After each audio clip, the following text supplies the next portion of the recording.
Hi friends నమస్తే. ఈరోజు మన వీడియోలో పరమాన్నం ఎలా తయారు చేసుకోవాలో చూపించబోతున్నాను. అందుకోసం నేను ఒక గ్లాస్ బియ్యం తీసుకొని 2 సార్లు నీట్‌గా వాష్ చేసుకొని 3 గ్లాసులు నీళ్లు పోసుకొని అరగంట సేపు నానబెట్టుకున్నాను. అరగంట సేపు బియ్యం నానిన తరువాత స్టవ్ వెలిగించుకొని స్టవ్ మీద పెట్టుకొని అన్నం మెత్తగా అయ్యే వరకు ఉడికించుకున్నాను. అన్నం మెత్తగా ఉడికిన తరువాత 2:30 గ్లాసుల పాలు పోసుకున్నాను. నేను ఇక్కడ పచ్చి పాలనే పోసుకున్నాను. మీరు కావాలంటే కాచిన పాలనైనా పోసుకోవచ్చు. పాలు కూడా బాగా మరిగి అన్నమంతా దగ్గర పడే వరకు ఉడికించుకున్న తర్వాత ఒక గ్లాసు బెల్లం అనేది వేసుకొని ముందు కలుపుకున్నాను. తర్వాత ఒక 3 టేబుల్ స్పూన్లు బెల్లం కూడా వేసుకున్నాను. తీపి ఎక్కువ తినేవాళ్ళైతే ఇంకొక 2 స్పూన్లు వేసుకోండి సరిపోతుంది.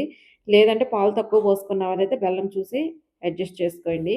బెల్లం మొత్తం కరిగి అన్నం దగ్గర పడే వరకు మధ్య మధ్యలో కలుపుకుంటూ ఉడికించుకున్న తర్వాత లాస్ట్‌లో పావు టీ స్పూన్ యాలకుల పొడి, నేతిలో వేయించి పెట్టుకున్న జీడిపప్పు కిస్మిస్‌లు వేసుకుంటే మనకెంతో రుచికరమైన పరమాన్నం రెడీ అవుతుంది. వీడియో నచ్చితే లైక్ చేసి సబ్స్క్రైబ్ చేసుకోండి.